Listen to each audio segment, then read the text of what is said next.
Hey guys, Darth Gould is here. I'm going to do a movie review here. And as you can tell, I'm not wearing my shirt because I'm wearing a McDonald's because I just got off my job at McDonald's. Sorry about that. Later in the video, I'm going to cut it and do shirt. Today, I'm going to be reviewing Demolition Man. I've started my new gimmicks that for each of my videos, we have a fan art of the movie I'm reviewing. Right for here, I got a picture of the main villain, Simon Phoenix, I just drew. Drew here. Now, if you want to know what he's... Second. Okay. What might...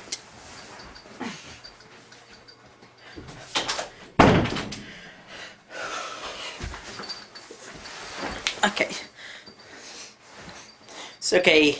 So, Demolition Man is 1993 science fiction movie. Here's the main cast. Sylvester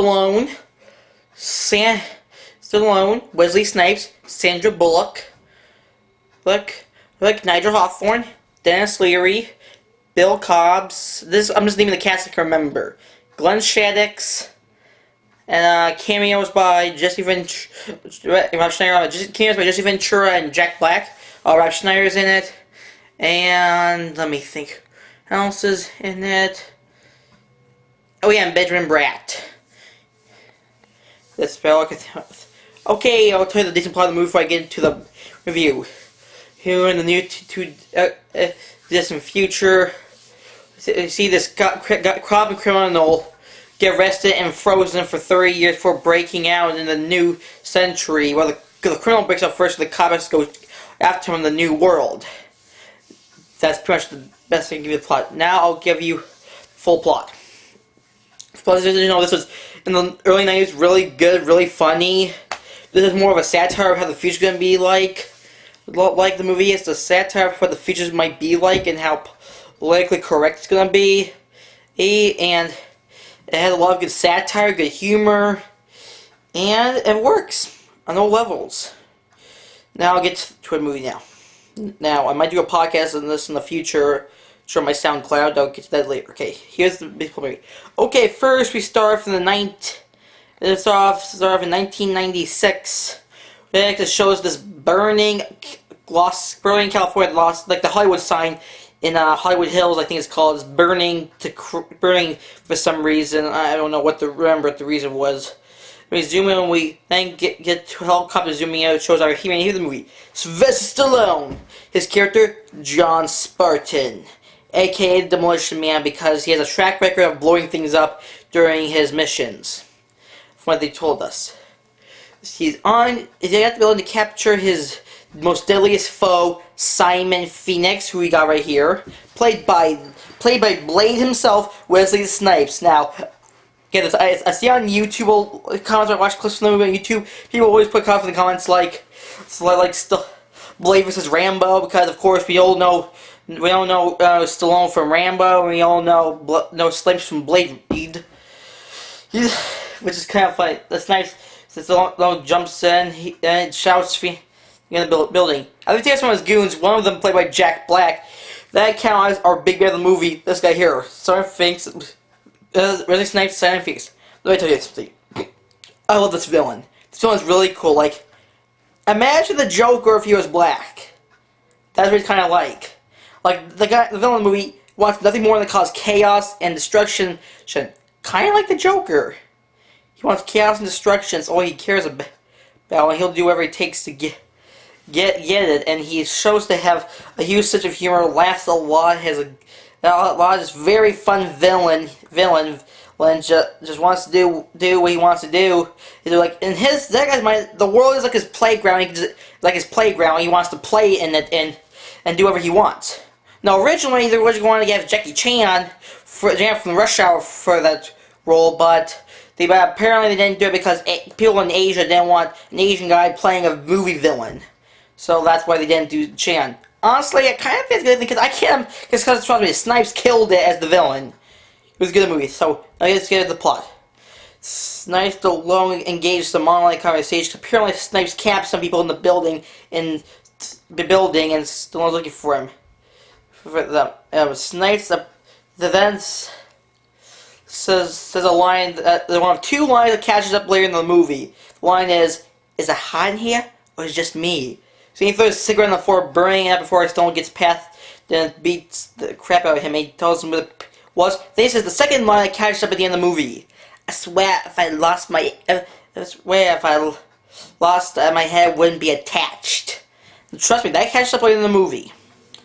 Now, he then stays right out to the building before it explodes.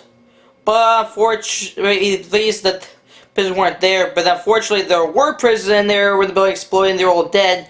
And then Snape says that Stallone knew there were people in there but didn't give a rat's behind. And getting him arrested too. That's one kind of complaint some people may have had in the movie, was how they just believe he said just because he said like that, like without any clear evidence that he said that he didn't care. Like, it's obvious he did care, but he's just trying to make him look bad to get arrested too. And instead of putting them in regular run-of-the-mill prison cells, they do something different. They freeze them and cryogenically freezing things for the next like 30-some years, I think. To like then we get the opening credits as it shows the frozen bodies of Stallone and Snipes circling around. There. I mean, honestly, Demolition Man is a cool team up of two big action stars. Probably the second big one of the early 90s next to Universal Soldier with Van Damme and Lundgren. Snipes, here's the story. I got this movie on a Stallone 5-pack Blu-ray set, region free, last Christmas. When I got it, I looked at the description for the movies. The last one, Demolition Man, caught my eye after I saw it. That supposedly Snipes was in the movie too. It was like, no way. Stallone, Snipes, Blade, Rambo/Rocky, together, one movie? I couldn't believe my eyes. I read the plot, it sounded really good, so I had to watch. And I did, and now back to the review.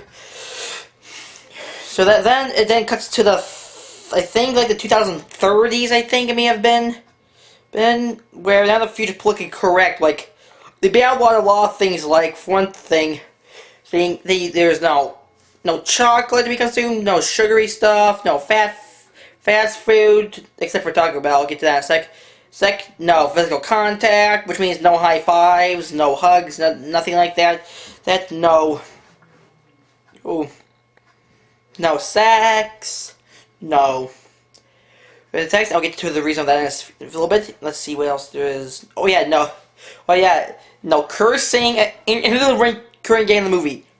Every time a character curses, there's a little thing on the wall that goes and punches you out a ticket for cursing. It's kind of a funny gag in the movie. I love that gag. So then, and here's the biggest part: crime-free. Like, they got rid of crime entirely. No crime, zip, nothing. They don't exactly show how they did, but they did. Apparently, the founder of the city, this guy, Raymond Cocteau. When I hear that, it sounds like, right, when I think of the term Raymond, I think of Raymond from Everett as Raymond. I think of Cocteau, I think of a bird. Because it just sounds so like that. Then we get to a flea female, Lieutenant Huxley, played by Cinder Bullock. Now, this movie was her breakout role in film. Like, we all know her now from various other movies, such as The Proposal and Gravity and such. But this was her breakout role. She played kind of an angsty, but also very nostalgic, excitable, bubbly character. The few scenes performance was a little stiff, but she did pretty good for herself. In the movie, she doesn't like the crime-free world, finding it boring, and she wants to have some action like back in the old days. And we get also a little, they also show us a little bit about her, like we go to obviously shows a bit of 90s nostalgic merchandise, such as a Lethal Weapon poster and stuff. Shows how much she misses that decade. And we also first get shows the ticket thing, like when she calls the police chief an asshole, and it goes like, "Ram! Lieutenant Huxley, you're fined 1 credit for violating the verbal morality code." I can't know that. Then we see that they released Simon Phoenix, put him on parole from his freezing process. But things seems to have changed since then, because now he's developed bilingual Spanish, and then he figures out how to free himself from his cuffs using his passcode tape bearers for killing all the cops in the room. Now, another thing. the violence in the movie isn't really that bad. Like, it's mostly PG-13-ish violence. Like, it's not ultra violent. I mean, Universal Soldier is ultra violent, and it's probably not good for you young ones. Demolition Man, on the other hand, the violence isn't that bad. Like you get punched and stuff, but there's no like blood coming from your mouth or your nose or scars or anything. Like they're really tame with it. Well, there's like, well, here's where one maybe scene could have gotten away because we ripped the guy's eyeball out to help use the retina scan to get out, but he rips it off screen, so that's kind of a good thing. So then apparently also the new technology in the future has these things that let you tell if someone's dying, which they look through the monitors and they see the guy die because he got a couple of bad injuries like internal bleeding and stuff. Like that's some interesting future technology that honestly when I see that it kind of looks like something they think Tony Stark would build in the MCU. Speaking of which, a little nod to that right there with the little mini Tesseract here. And after that, Phoenix escapes from the joint, go up to steal a car and escapes to this like little phone booth like area. Well, it's kind of a phone because another funny satire feature shows this guy who's trying to press and actually asking him for some more support and tells him he's a good guy. Which again, another satire theme in the future. The technology will help you feel better verbally. Then Phoenix shove the guy out of his way, and we get the most funniest scenes with the machine when he's looking up to find some guns, and it's guns. But then he somehow seems to lose control and ends up looking at this guy called Edgar Friendly, played by Dennis Leary, and hears a voice in his head telling him to kill him. Now here's which we'll get to who the voice is in this again, but it kind of leaves a mystery of why he's suddenly obsessed with this guy who doesn't know, because now, and also even another ability, he has the ability to hack. He now somehow knows how to hack. But that again tries looking for a gun, and it's giving him to talk him to the history of a pistol. He says, I don't need the history. He like, come on, Hale, where's the goddamn guns? Then the machine pops him out a ticket, and he says F you to it, but then pumps on another ticket and tells them they'll race the police. Then we see the police comes, he says that F'ers are fast, he punches him out another ticket, he crumbles those screens. Then the police are confident they can catch him, but they don't have a good methods.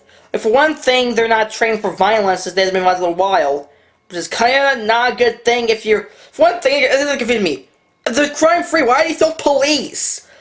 Like, police, you need, like, there's no crime, why you keep the police? Like, there's nothing to take care of now, like, that's kind of one complaint of the movie, is that kind of odd thing.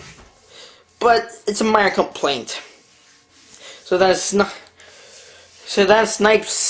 he tells Phoenix to get on the ground, put his head over his head. Which honestly, if they knew him well, they'd see that doesn't usually stop a mad criminal. Like, imagine asking the Joker to do that. More than likely, he was just spraying with his acid flower. Or if you asked, I don't know, Magneto to do that, he'd obviously throw like a giant, like something made of metal to crush you or something. It says so. I don't think that's going to work in that kind of guy. And so then he uses an anti-graffiti thing to kill one of the goons. They kill one of the officers before engaging them in martial arts combat, which again he didn't know before, and now got put into him.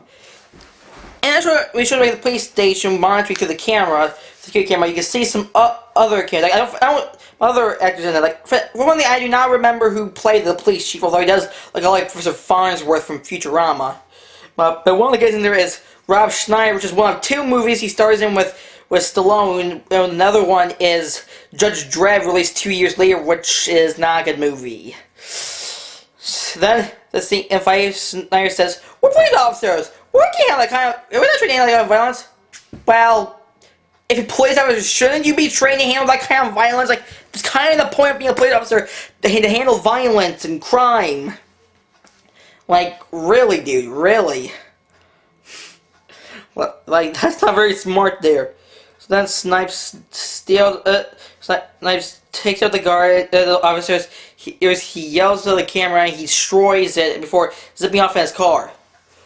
The place then it shows a conference meeting by the leader of the city, Raymond Cocteau, who's an assistant is Otho from Beetlejuice, Glenn Shaddix, who also did the voice of the mayor in Nightmare Before Christmas. Who plays the role of a yes man assistant to the mayor, saying, "Oh, he's like a kind of a C-3PO like guy. He's nervous, but not a wimp. Like he's not exactly a wimp. He's just like, oh yes, sir, that was excellent. Talks very, professional. No, like, what's the word I'm looking for fancy talk, like nothing but thieves and hooligans, stuff like that. Then we get a little. They have these little computer things that have video chats, which of course that kind of stuff they have in video chat calls. Which of course we got Skype, Facebook Messenger video chat, FaceTime, Discord video chat, all that stuff. So we do have that kind of stuff now.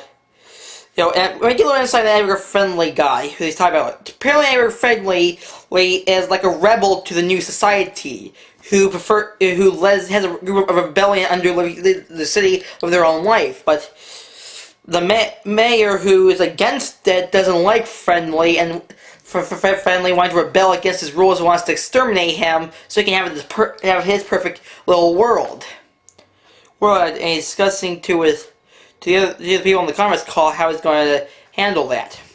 The name of the police station where one of the officers, played by Bill Cobbs, and his character is the same guy who all Cobbs Stallone at the beginning of the movie, now an older man who suggests that they release Stallone, saying he's old to time cops who know how to take down Phoenix. So release on Free Sporting 2, we step on Chuck's and Cheese Grater. He's very surprised with his new surroundings, and he asks for a cigarette, which is we get a little bit of exposition to see. Like where Huxley explains to Spartan that there's no smoking in the future, as well as no combat sports and a series of other things like educational toys, which I'm sure must be a shame for collectors out there who want to collect old toys like the Star Wars Kenner figures and stuff. So that appears a bum rap for collectors out there like me. And he also then his potty mouth starts making the machines go off to the machines. He's better be talking to Bill Cobbs and bonding with him from the past. Yes. Well, the chief doesn't like him for his barbaric nature. Sure.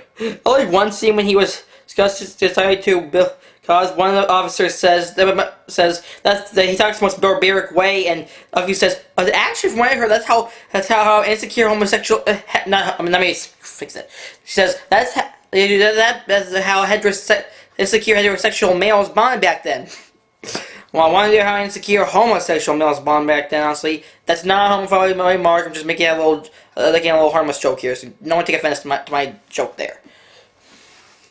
And it shows that they don't like his behavior from the past because they've watched a video where he saves a girl after he's not saving girls. Poor girl says to him, "How could you let $1,000 this mall get destroyed to save a girl whose ransom was $25,000?"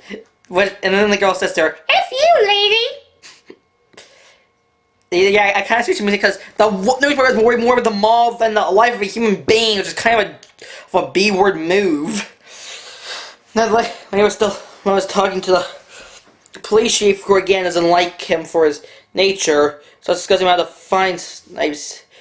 Finding Phoenix, saying that the first place you obviously go is to go find a gun. And then the officer says the guns aren't the only way you can find guns in the future is at the museum. Then it gets to the museum where they literally have a hall of violence.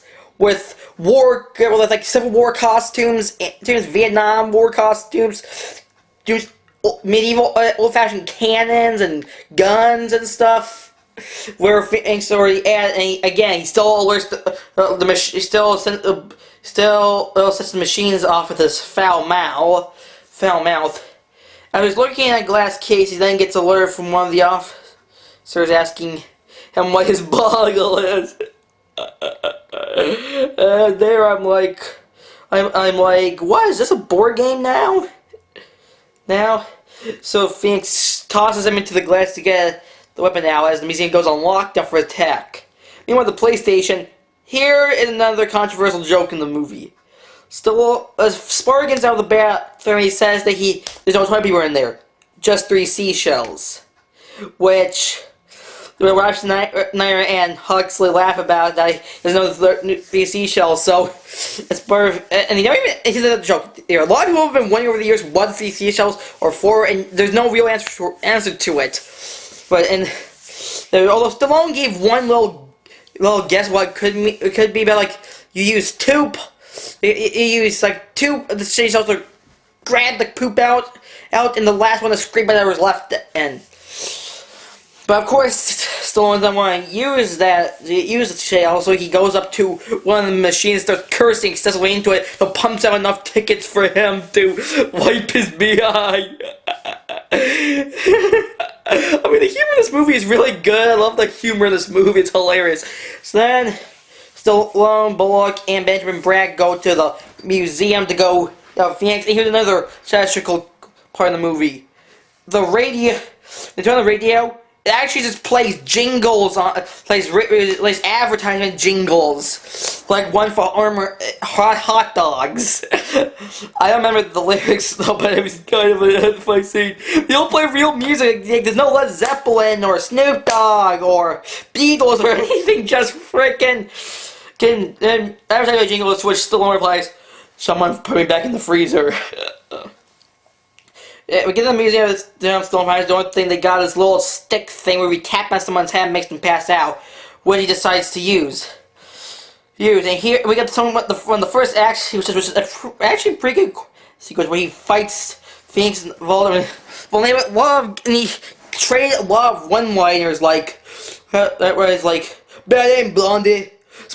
John Sporting. Oh shit, dude, they went into the future. What the hell are you doing here? So you came back, round up my pilly ass? Damn, you've been had!" Honestly, like, I think Snyder's channeling is full Eddie Murphy there. Like, for the movie, he does act a little like Eddie Murphy. Which I've noticed that he acts a lot like Eddie Murphy in that movie. Yeah, they trade a little bit of liners like, one liner is like, I've been thinking about killing him for 30 years. We'll keep dreaming. Then they battle to this floor platform that sees. Oh, there's another thing we gotta mention. It's above the glass above an earthquake area where apparently there's an earthquake back in 2010, that killed half of LA and back. And Stallone's wife was lost to it, which gets him a little depressed. Anyway, Stallone shoots snipes to the destroyed earthquake area by snipes. Sends them there too, and they two get into a pretty decent battle where they continue to treat one-liners like, "You're on TV!" Class is over, John! Now it's everything new and improved! Dude. But one thing I noticed in that scene, Phoenix is extremely durable. Like, he gets in the car, he's out without a scratch. At one point, Stallone tries zapping him in the water, but he all he does is just accuse him up and crash into the car, and he's totally, no scratch. He's pretty durable, like a super villain. And the two continue battling in there until Phoenix starts climbing out to escape. As it comes out again, Phoenix then meets the leader of the city, who he aims a gun, but can't bring himself to pull the trigger because which reveals that then he starts repeating the monologue in his head, revealing that Cocteau freed him to kill Edgar Friendly. They revealed that he was the one who freed him to kill Edgar Friendly, and he put all that stuff into him, the bilingual language, how to break the passcode to break out of the prison, his But in the martial arts skills, the hacking, it was all him. And he even put something into it to make him not be able to kill him. When Stone comes out, Phoenix then flees the scene while Cocteau tries to play off like, "Oh, you saved us." In return, he invites him to go to Taco Bell. Bell. And here's the part where the interesting part. Every time Stone lets me get in the book, like this movie, she starts making all the references and messes them up, like lick his ass and stuff. Kind of sounding like a fangirl, well, like a cheesy like a teenage fangirl, which is kind of pathetic acting there. So, yeah, anyways, Stallone and Huxley Spartan and Huxley go together to the restaurant where he hears another thing that's supposed to be like a jab on his rival with Arnold Schwarzenegger, where Bullock says to him Huxley says to Spartan that Schwarzenegger became president, president of the National Memorial Library, where Stallone says, "Whoa, shut up! He was president." Well, kind of a smidge of a foreshadow to him becoming governor of California in 1980. California in like the 2000s. Since then he said he doesn't want to know. Then here's the reason why they're going to talk about. That's the only restaurant in the future. Sure, Taco Bell. Because turn out there was the franchise wars, and Taco Bell won it. No one explained what it was.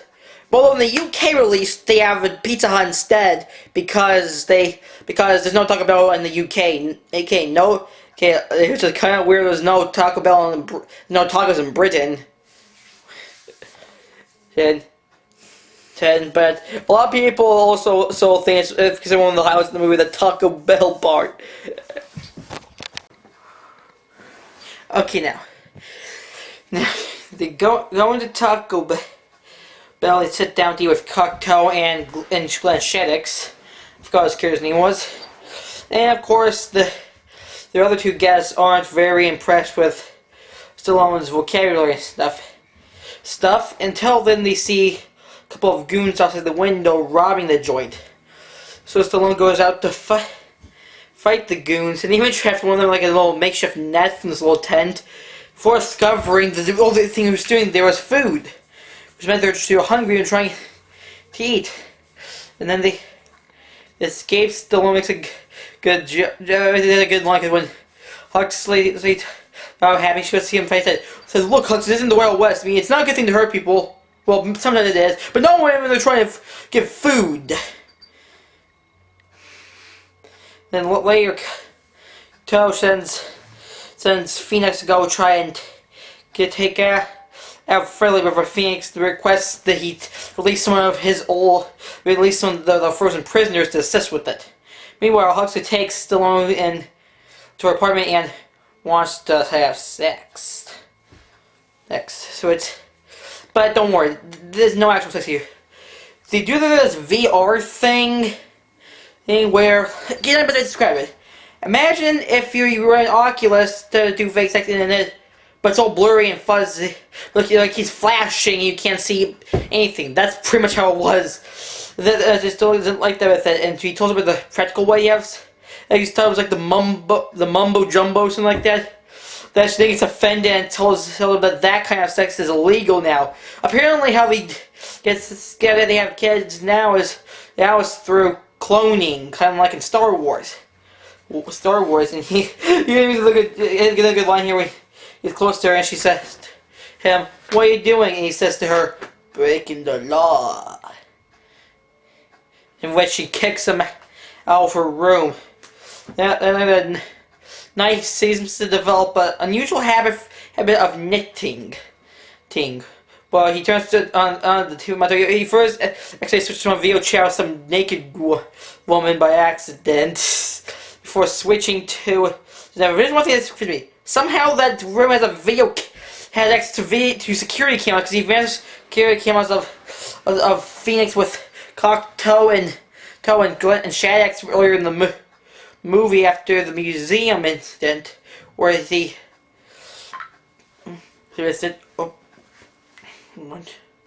where they get So then, where he drives Huxley's top race, so then he says that he thinks where they found that he develops a habit of wanting to net, and she said the reason why is apparently when you get programmed with everything to get programmed with a personality trait to help replace your replace your bad personality traits. He's like, got you in the first place. He says, oh, see, stressed. Still, the humor in this is great. I love the humor in this. Then he starts realizing they must have put something in Phoenix too, so they looked up. It turns out that, like I said before, they put all that stuff into him. And Huxley says to him that the Cocteau was the one who's in charge of that kind of stuff. So they go to his place, shoot his screens, to try to hold him up before they decided to leave and go find where. So then they go down to the sewer. We found out that they're having their own like little underground city under there. Like, well, it's kind of like they have their own like Super Mario Brothers the movie city under there in the sewers, which the sewers there is, which is where the people can live like the old days and have everything they want perfect. They're like they can eat what they want, they can say what they want, they can cuss what they want. See when Stallone's getting a hamburger from when Huxley says to him, don't ask where the meat is where you get the meat from, and Still says why, and she says because there's any cows here, and the woman says that it's meat of rat head. So I love Stallone's reaction to this. Rat. This is a rat burger. I'm good for it. He has a mind. He's eating a rat burger. For the fine meat, Dennis Leary himself, Edgar Fenley, who gives a little monologue of his thoughts about the Cocteau plan, but what's funny about that, a lot of people say that his monologue there was just him doing a stand-up comedy, which I wouldn't know because I don't watch stand-up comedy. Before Phoenix and his goons attack them, causing them to get into a car, up to where the Phoenix gets to a car chase where they have some interesting features in the car. Like, for example, if you pop the wheel itself inflates back up. I wonder about how do you fix the hole? It's a little plot hole there. Eventually, Phoenix gets the car, because he snipes the crash. It's going to crash into lake, and he got protected by foam, which is kind of an odd thing to put on a car. Like I guess decided to get rid of the airbags back in that time, like before getting chewed out again by the chief of police. Afterwards, while Cocteau is congratulating Phoenix, Phoenix decides he's enough of him and calls him an evil Mr. Rogers, and he finds a clever shortcut killing him. He tells his gun in the Vigilante Ventura and has him kill off before throwing his body in the fireplace. That's honestly one of the best scenes where the guy looks in there, kills off the guy who thinks to be the main villain, and the secondary villain assumes the main villain role, and they throw into the well, so that's nice, and the rest does go to the go to the prison to try and break out the rest of his stuff. They break out more thugs. But while Shaq decides to work for Snipes instead. After they're still on find out they go to the place, they get jumped by some of Snipes' goons when they take him out. One thing Stallone knows is that Huxley seems to be a impressive martial artist, defeating one of his goons easily and even shooting one. And she says she knows the moves from watching Jackie Chan movies. Again, on the reference to how Jackie Chan almost got the role of, or they considered Jackie Chan for the role of Phoenix. I like that little nod there. Maybe on the place, Snipes kills all the guys helping him, which I think was kind of dumb. Like, why did you kill those guys? Like, you asked them to freeze and then kill them? Like, if you kept those guys and freeze the other ones, you could have had a bigger army. Like, I don't really like that decision there. Except for Shaq. He's a spirit of Shaq. But the other dumb thing that's kind of dumb. Stallone knocks her out because he cut it out for, like, no reason. I guess because he doesn't want her to get hurt, even though she's pretty much showed earlier in the movie that she's already expert martial arts herself. That was kind of a dumb thing to do. For getting the final battle with Phoenix, which is an impressively choreographed final battle of the two. Like, where scenes like Snipe trying to kill the crane thing, and they also used from the first line. I catch up. Stallone says to Snipes, "Is it cold in here? It was just me." And Snipes says back to him, "Good memory." Reversing there at the beginning of the movie, the two battle, Snipes tries to kill him with this little little shovel-like thing. Then he keeps knocking into ice cubes and stuff. And then when he studies what the because he grabs this little lick with ice thing and smashes on the ground. Now, honestly, the liquid ice that was kind of crappy special effect. Not as good as T2's effects. Like, that was kind of honestly the CGI they did not age well in that movie, but still, Snipes grabs onto a crane as Stone goes into a crane and Snipes gets frozen up. He kicks Snipes' head off, smashing it. And that was the only line in the movie. If I lost my head, I wouldn't be attached. They followed up on that joke impressively. Before the whole place blows us, no one survives. After which, Benjamin Bratt joins, Glenn Shax joins Friendly's group. The Friendly's group, Bullock gives it to, gives a piece of reminder to the police chief, and Stallone says to her and asks her about what the deal with 3 seashells are. That ends our movie. I thought this movie really, really, really good. One of the best action movies I've ever seen in my life.